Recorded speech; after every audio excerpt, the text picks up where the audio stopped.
안녕하십니까. 국립부경대학교 국어국문학과에서 학생들과 같이 공부하고 있는 이승준이라고 합니다. 이번 시간에는 조선전기 강호시조에 대해 이야기를 나눠보도록 하겠습니다. 강호시조는 우리의 고전 시가에서 정말 중요한 주제로 중등교육 과정에서 비중 있게 교육하고 있습니다. 그러나 국어국문이나 국어교육을 전공하는 학생들조차 어려워하는 내용입니다. 이 시간을 통해서 주요한 개념들을 잘 정리하시는 기회가 되었으면 좋겠습니다. 그럼 지금부터 시작해 보도록 하겠습니다. 오늘날 교육 현장에서 다루어지는 강호시조에 대한 통상적인 설명이란 강호자연에서 심성을 기르며 유유자적하는 지배계급의 삶을 노래한다는 것입니다. 간단한 문장이지만 사실 그 내면을 들여다보면 거의 모든 단어에 대한 해석이 필요한 것을 알 수 있습니다. 지금부터 이 문장이 가리키는 의미에 대한 질문과 답변의 과정을 통해 알아보도록 하겠습니다. 첫 번째 질문입니다. 사대부와 사림은 누구인가? 사대부는 벼슬하지 않은 선비인 사와 벼슬한 선비인 대부를 가리키는 합성어입니다. 공자와 맹자의 시대인 진나라 이전 선진 시기부터 존재하였던 이 용어는 유학자 일반을 의미하는 단어로 이해하면 쉽습니다. 반면 사림은 정치적 의미를 지니는 용어입니다. 조선 건국에 참여한 집권 사대부를 훈구라고 부르는데요. 사림은 훈구와 달리 조선 건국에 참여하지 않았던 일군의 제야 사대부를 가리키는 용어입니다. 따라서 사림이란 조선 전기의 정치적 맥락과 관련한다는 것을 알 수 있습니다. 사대부는 왜 심성을 기르려고 하는가? 유학자인 사대부는 하늘로부터 부여받은 자신들의 직분이 임금을 도와 현실을 태평성대로 만드는 것이라 생각하였습니다. 따라서 그들은 자신들의 존재 이유를 백성을 다스리는 것, 즉 치인에 있다고 보았습니다. 치인을 위해서는 관료가 되어야 하는데 여기서 중요한 전제가 발생합니다. 그것은 사대부가 생각했던 이상적인 관료란 도덕적으로 완전한 존재가 되어야 한다는 것이었으며 이를 군자라고 불렀습니다. 따라서 심성을 기르는 것은 도덕성의 문제와 관련이 있다고 할 수 있습니다. 그렇다면 유유자적하다는 것은 무엇을 말하는 것인가요? 유유자적하다는 것은 쉽게 말하면 한가하다라는 의미입니다. 이것은 놀고 먹는다 그런 의미가 아니고 상징적인 의미입니다.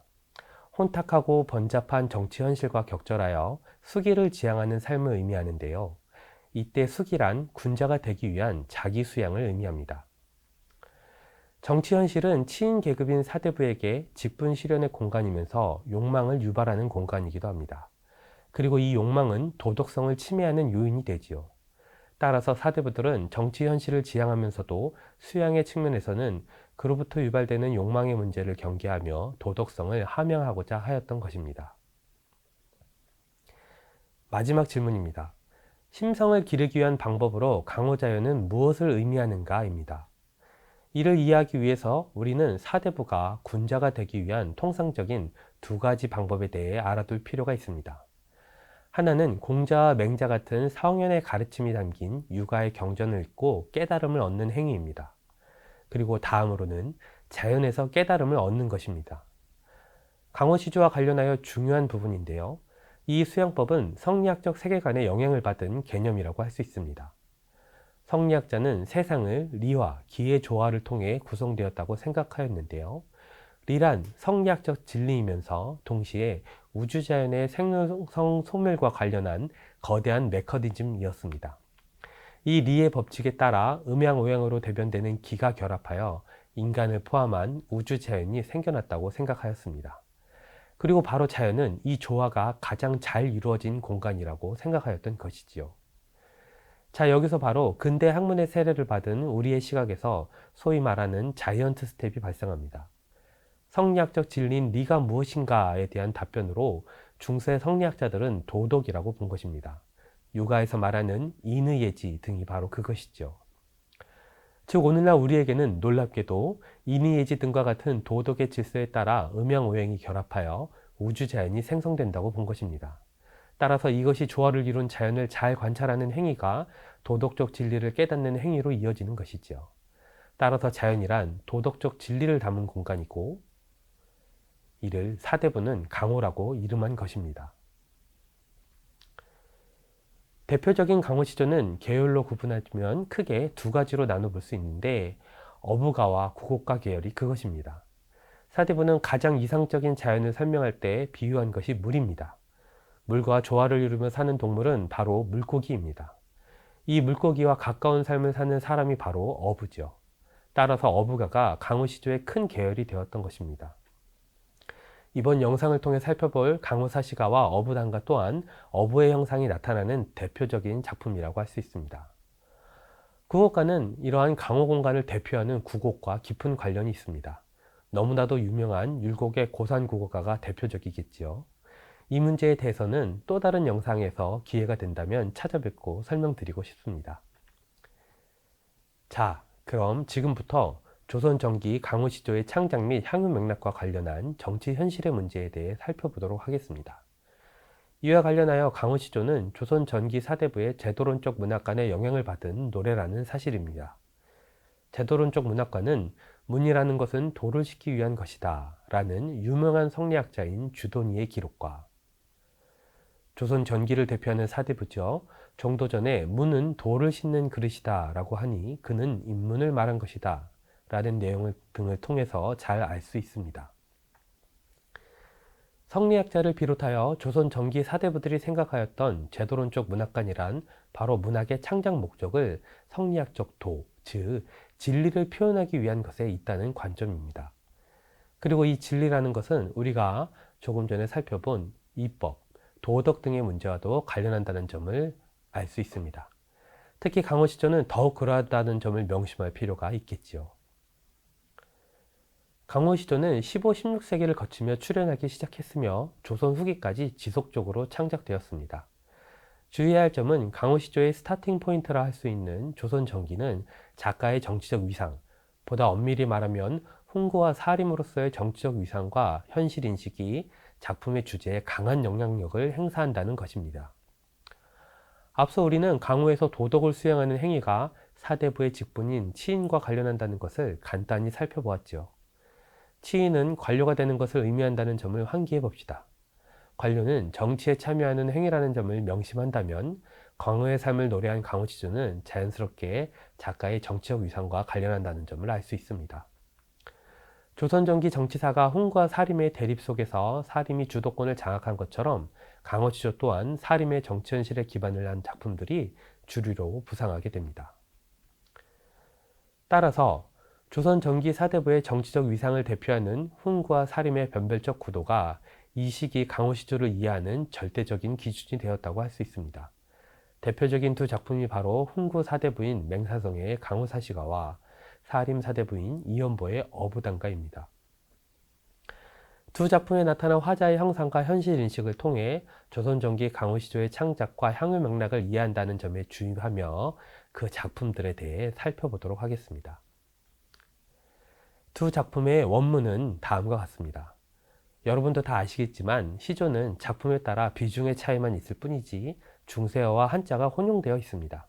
따라서 접근성이 다소 높지만 공교육의 범주에서 원문을 정확하게 읽어내는 능력은 필요하지 않습니다. 특히 유명한 강호 시조 같은 경우는 훌륭한 번역자들이 많습니다. 따라서 번역 자료들을 중심으로 학습을 하셔도 큰 문제는 없다는 점을 아시기 바랍니다. 먼저 맹사성의 강호사시가에 대해 살펴보겠습니다. 맹사성은 정치적으로 크게 현달한 훈구 문인으로서 강호에서의 넉넉한 만족감을 노래한 작품입니다.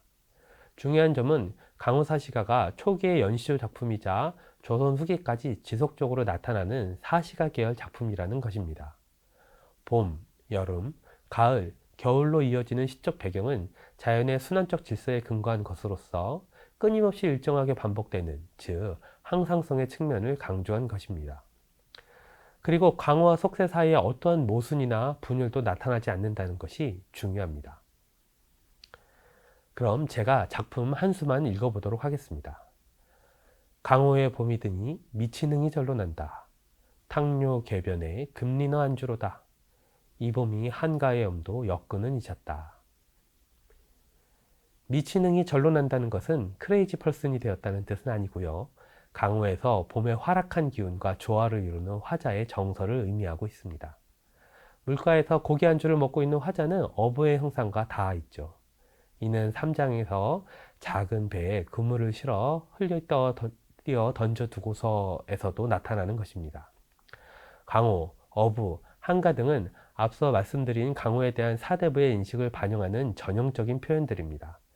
다만 여기서 주의해야 할 지점은 바로 역군은, 즉 임금의 은혜인데요. 이를 통해 강호사시가는 역군운의 질서 속에서 조화롭게 포괄되는 세계상을 노래하고 있다는 점을 알 수 있습니다. 강호사시가는 사계절에서 누리는 화자의 생활이란 군주의 통치 행위에 조응한 자연의 질서의 결과입니다. 개국 초 집권 사대부의 낙관적 현실관과 관련한 것이죠. 즉, 건국을 주도한 핵심 세력으로서 현실과 사회를 바라보는 인식이 매우 낙관적이었다는 뜻입니다. 따라서 이들에게 정치 현실과 자신이 인과하여 거처하고 있는 강호 자연은 조화를 이루고 있는 것입니다. 그런데 이러한 양상은 이어 살펴볼 이연보의 어부단가에서 또 다른 양상으로 전개되게 됩니다. 이 점을 주의하면서 작품을 보도록 하겠습니다. 조선전기 사림은 연이은 사화를 경험하면서 정치 현실이 혼탁하고 문제적인 상황에 놓여 있다고 생각하였습니다. 그리고 우리의 이연보 또한 사림으로서 정치적 부침을 경험한 인물이라는 점을 명심해 주시기 바랍니다. 자, 제가 어부단가 한 수를 읽어보겠습니다. 이 중에 시름 없으니 어부의 생애로다. 이렵편주를 만경파에 띄어두고 인세를 다 잊었거니 날 가는 줄을 아니가. 이연보의 작품에서 가장 눈에 띄는 점은 바로 시름이라는 어휘입니다. 그리고 인세를 다 잊었다는 화자의 발화입니다. 이를 정리해보면 인세는 시름이 유발되는 공간이며 이중, 즉 어부의 생애처인 강호는 시름이 없는 공간으로 인식되고 있음을 알 수 있습니다. 여기서 바로 인세란 속세를 가리키는 용어이자 정치현실과 그로부터 유발되는 욕망의 문제와 관련하는 곳입니다. 따라서 어부단가는 강호와 속세 사이의 단절이 강조되어 있으며 강호자연은 탈정치의 공간으로 표성화되어 있음을 알 수 있습니다. 즉 강호란 부정적인 세속과 욕망에 대립하는 공간이면서 동시에 도덕적으로 완전 무결한 공간이라고 할 수 있습니다. 정리하자면 강호사시가와 어부단가에서 확인되는 결정적인 차이는 강호와 속세를 향한 시선에 있는 것입니다. 전자의 경우 강호와 속세의 단절이 나타나지 않는 반면 어부단가는 그 단절을 전제로 강호의 삶을 노래하고 있다는 점입니다. 이러한 차이는 훈구문인인 맹사성과 살인문인 이연보의 정치적 위상과 관련한다는 것을 명심할 필요가 있죠. 마지막으로 조선 전기 강호 시조는 훈구와 살인의 정치적 대립 속에서 살인이 정권을 장악한 것처럼 이연보의 작품이 기준이 된다는 점을 명심하면 좋을 것 같습니다. 그럼 이상으로 영상을 마치도록 하겠습니다. 부족한 영상을 시청해 주셔서 감사합니다.